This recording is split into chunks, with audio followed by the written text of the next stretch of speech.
It's going to be 1, 2, or 3. Pick your card and message right here. So this will be 1, 2, and 3. Pick your card and message. All right. So if you were drawn to pick card number 1, this is interesting. The card is freedom. Freedom. I love this. That lovely lady right there is in a little cage, okay? And I do know that freedom is yours. However, I can see her inside the cage, and she's got like a dragonfly in there, and she's pretty fascinated by it. I want to say, if you were drawn to pick card number 1, sometimes we can become conditioned to a certain aspect of restriction or confinement. So much so that we busy ourselves within those confines and make a life for ourselves within those restrictions.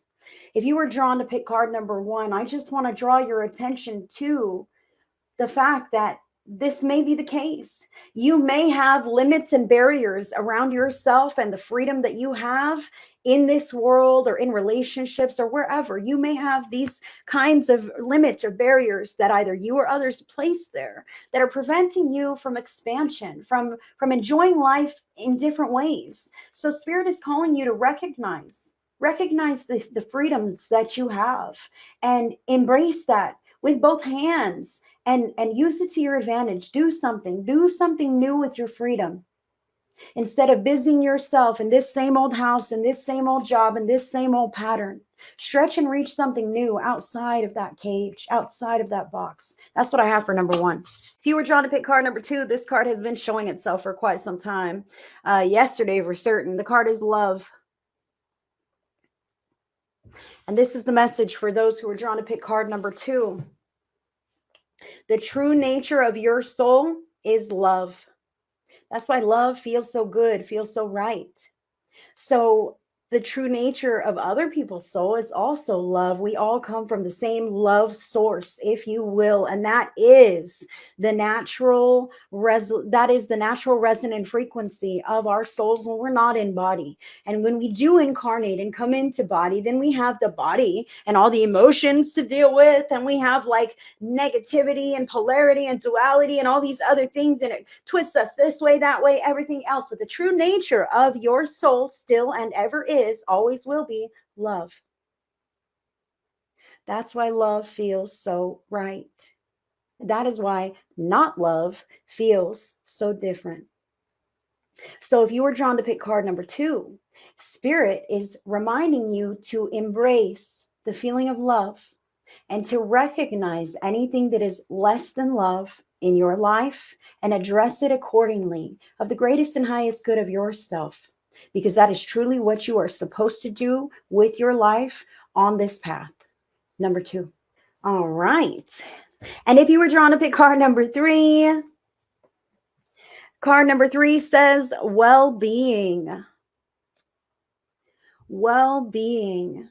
And there are butterflies in this card. There's like a lady laying in the grass. There's like butterflies and stars. I know you can't see it real well. There's also the moon. So well-being, man, this is important. This has been coming up a lot lately as well, is that our bodies are like cars that need maintenance so that we can keep going and functioning at our top capacity, right? So when you have a car, a vehicle, you've got to change the oil. You've got to get the tires, new tires and stuff. You've got to keep putting fuel in it regularly so that you can keep meandering around and doing your business. Same with your body. Same with your well-being. It's not just physical, it's emotional too, guys. We need rest.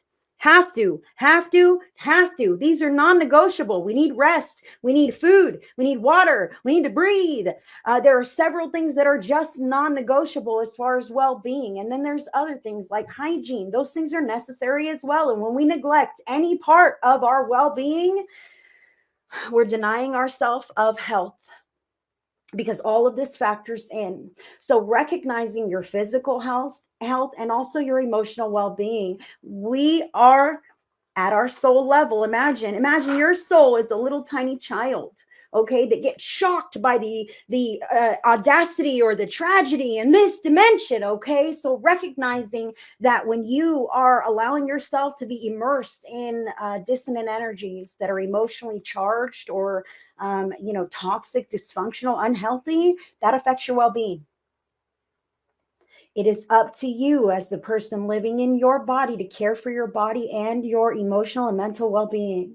That includes removing yourself from situations that are bad for you emotionally and mentally, as well as physically. All of it matters. You are the one who's in the care of you. I want to say to you, number 3, do you have children? Do you have pets? Do you have people that you love so much that you would never want to see anything ever happen to them? Well, that's how God, source creator, feels about you as the soul that's living in that one body that you have. God wants you to advocate for you like you would that loved one. God wants you to do right by you like you would others. But you're the one who knows.